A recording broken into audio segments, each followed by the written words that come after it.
Now as far as a saddle stitch goes, it uses a little bit more. One, you use an awl of some sort to poke your hole.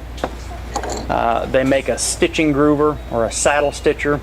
This is adjustable from left to right in order to be able to set the distance from the edge, however far in you want your stitch to be. This is an overstitcher.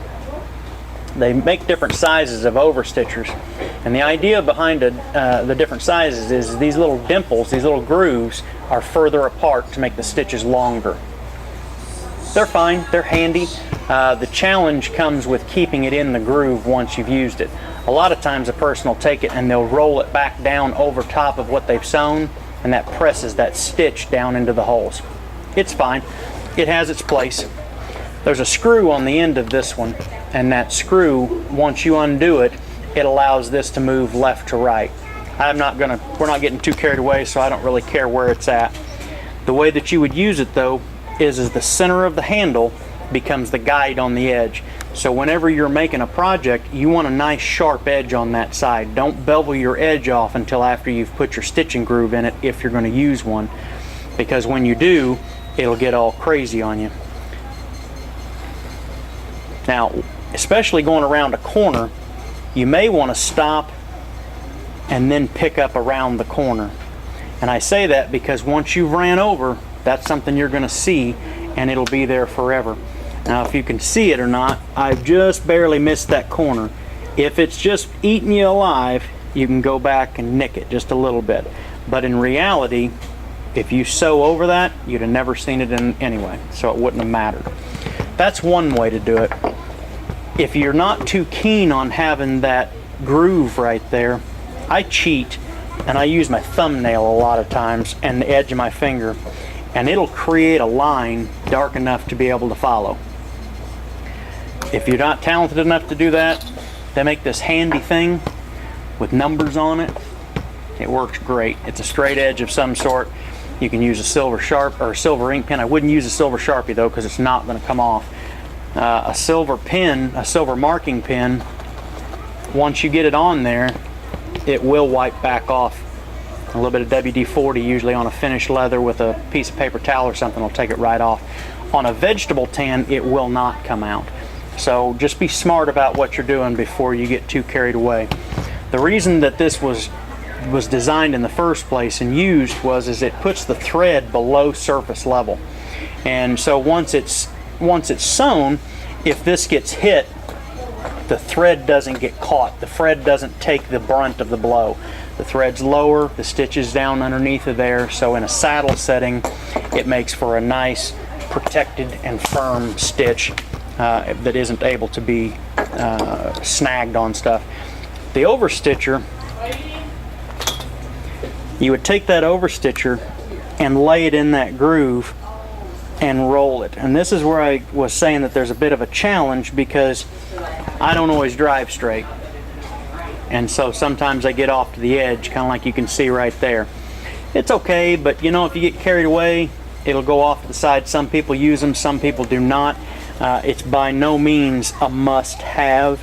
It is in a lot of your hand sewing kits. So you can use it either way. The way that I do it a lot of times, if I'm really concerned about it, is I go back to that little thing with the numbers on it, and I just put some tick marks wherever I want to stitch. The good thing about hand sewing though is that as long as you're pretty close, it's really hard to see when you've missed a stitch distance. Now if you miss an entire stitch, it's obvious and it'll show, but if you're off just a fraction, it sure isn't going to be the end of the world. Most people are not going to notice it. Those you can see well enough to go back over. Even if you do it in this groove, you'll still be able to see them well enough to go back to it and create your holes. Vegetable tan leather is a funny animal, and the reason I say that is because the grains are so tight that they'll draw back up. So whenever you create the hole in it, I always go through and I'll make all my holes. If I'm going to sew something up like a holster or something, I'll go through and I'll make all the holes. But about as fast as I can sew is about 4 holes at a time. So what I'll do is I'll go through and I'll punch all my holes. And then when I get ready to actually sew it, I'll open up 4 of the holes, I'll make 4 stitches, I'll open up 4 holes, I'll make 4 stitches. It's great to do while you're watching TV because it becomes mindless after a while. The only downside that I've ever found to hand stitching and is prohibitive a lot of times is the time. It can be very time consuming, and then you start with blisters on this finger, and then a blister on this finger, and then a blister on this finger, and hopefully you're done by that point because they're on this finger and this finger and this finger too. But fantastic stitch, very nice. Some people wouldn't own a sewing machine if their life depended on it because they like the integrity of the stitch. I can appreciate that. Once you buy a sewing machine, that'll change your mind. At any rate, stick to hand sewing. Okay, on these awls, you'll notice that most awls are all shaped pretty much the same way. You can see how wide the awl blade is here, but when I turn it, it becomes very narrow. It's like a double-edged sword, all right? That's done that way because on vegetable tan leather primarily, all leather though, you're cutting the fibers of the leather. You're going to cut through fibers that are grown together. They're not parallel like fabric would be. And that's why in a sewing machine you use round needle point, because all it's doing is just separating parallel threads. With a vegetable tan or a chrome tan even, you're cutting those fibers. But chrome tan leathers, such as this oil tan, it doesn't close back up because the fibers are broken down considerably more. So it won't close back up nearly as fast. So whenever you're sewing something like maybe a laptop bag or even a wallet or something with a chrome tan back on it, you may not have to reopen the holes the same way. Okay, with that being said, one of the most important things about hand sewing to get a good consistent stitch is the way that you poke the hole. If you poke the hole bad the first time, it's going to be a bad hole forever. It doesn't matter if it closes up, it'll make the stitch look different. There'll be something different about it. So what I usually recommend that a person does is they turn that awl at about a 30-degree angle, give or take. Whatever angle it is, pick one, stick with it, do it the exact same way every time. If the angle's too steep or even if it's flat, you'll see the cut marks in the leather and the stitches won't be consistent. The nice thing about hand sewing is it doesn't really matter if you did it wrong the first stitch. As long as you do it wrong over and over and over and over again, it'll look like you meant to do it. So that's a little bit of a saving grace. But whatever angle you pick that angle and stick with it. And the reason that you wanted it an angle is because once you've cut that like that, the bottom piece of the thread will lay in this, the top piece of thread will lay in this point. Instead of doing them straight up and down, you've created a weak spot. So once you hand sew that, you can put enough tension that it'll cut right through that piece of leather. So if you lay them at an angle, it pulls against a nice firm piece of leather and it gives you a nice consistent stitch up and around and all the way around. So with that thought in mind, I've set up and I've got my holes started here. I'm going to start them a little bit deeper, and I always, for whatever reason, when I grab one of these awls, I always use my pinky as a guide, and I'll start those holes and give myself a pretty good indication of what they're going to look like when I go all the way through. Now I'm punching all the way through it, but I couldn't force a needle through that if I had to, because it's not open far enough. So once I get it through there, I'm going to go ahead and open it up and give it a bit of a twist and pull my awl back out. And again, as long as you punch it correctly the first time, it'll look fine. If you screw it up the first time, it's going to be screwed up the next time you open it up. And I'm going to pretend like I screwed that up on purpose so that it looks good. These top two holes are going to look funny when you sew it. It's guaranteed. It's going to happen. You can cheat and you can hide a lot, but you're going to see these points right here. These holes are more consistent of what you would really like to have. Okay? And again, because your bottom thread is going to lay here, your top thread is going to lay there. You want one thread to lay over top of the other thread. You don't want it to go through the thread, because if it goes through it, it's going to be split. The stitches are going to be inconsistent. And again, as long as the stitches are consistent, it looks good. And no one can complain about it. If they get funky and they start going crazy, it will be evident and you will see it. So like I said, go through, punch all your holes, get yourself ready. That's going to be enough for what we're doing there. I'm kind of in the middle of the road on needles. This is a harness needle. You want a needle that's going to be strong enough to mess with the vegetable tan leather. You don't want a large eye, because a large eye, when we sell a large eye needle, that large eye is a very weak point in the needle. Okay, so you will break many needles that way. I like the double lot because, like I said, it's kind of middle of the road. In order to do a saddle stitch, it will take 2 needles. Okay, and you probably can see them, possibly. The eyes on them are fairly large compared to something if you were going to sew a button on, and they do not have an extremely sharp point. That's why you want to go ahead and poke all your holes and get that ready. The way that you're going to accomplish your started is you're going to pull off enough thread. You want to be able to go all the way around the project. If that's actually, usually we'll do it times at least 3, if not more. Again, thread's cheap. You would certainly rather have enough thread than have to stop, rethread the needles, and start over again. Okay? Now, one thing that does change that is if this was about that thick, it's obviously going to use more thread because the thread has to travel through the material. The thicker it is, the more thread it'll take.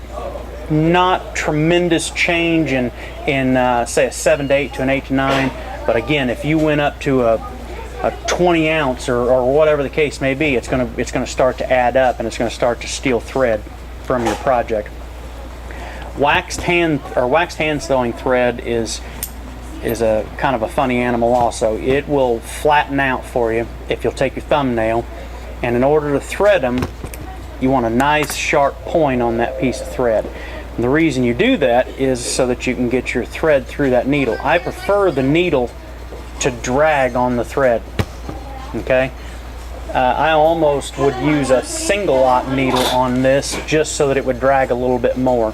If it drags enough, you don't need to do anything to this. There's no reason to tie a knot in it. There's no reason to do anything. If you're using a thread that's a little bit small for your needle, pull it through a little further and split the thread with the needle. So once you've split the thread with the needle, you'll take it and pull it all the way down and over top, and then grab the other thread and you run that knot up on the bottom. And it creates not really a knot, you've just intertwined the thread so you don't have this big bulky knot right here trying to drag it through the leather. So we've got a needle on both ends. Create a horseshoe. If you can tie your shoes, you can hand sew leather. All right. I always work with the face of the leather facing me because it's the side I care about. It's the side I want to see. I want it to look good. Okay? And for the sake of what we're doing, I'm just going to start right here. Once you get your needle into it, just give it a waller there and pull it through. On the first stitch, you want to pull it up to where you have your needles even and it's just pulled up. Okay. Now what I mean by working with the face is I'm going to be looking at this side of it. These holes are cut at an angle like this. So I'm going to pull the first one down into that hole, and I'm going to hold it with my thumb. And I'm showing you this because you're just going to make a practice of that, okay? So we take our first needle, and I always start with the front. So I should hold the back. Go through, give it a wobble, pull it through. Now, on the back, since that thread or that hole is cut this way, I'm going to pull that down and away, and I'm going to hold it with my finger. And then I'm going to come right over top of that thread. I don't know how much of this you can see, but I don't want to split that thread. I want to come right over top of it and pull it and give it a tug. Now, your first stitch will always loosen up. So when I make the next stitch and pull it tight, I'll actually be tightening the stitch behind it, and then it'll stay. And so on and so forth. So every stitch that I give a little tension to, I'm actually tightening the stitch behind it. Okay, so make a practice holding the thread on the back, down and away. Put your next one through. Now on a saddle stitch, you do not need to lock the first stitch because it's just a loop. Come back over top. Give it a tug. You'll figure out real quick how much of a tug you need, because you can literally pull it so tight that it'll, like I said, it'll tear the leather in between them. Ideally, don't pull on your needle because it's just pretty much to get the thread through there, not really to pull the needle or the thread all the way through. Go to your next one, and you're just going to continue this from point A to point B. If you're going to sew all the way around, fantastic. Just sew all the way around. Hopefully you pulled enough thread out to do that, and then overstitch it when you get to the end. So in other words, you go all the way around, start where you, or stop where you started, and then just go over it a couple of 3 stitches, and it's locked in. Cut it off, burn it with a lighter, and it's done.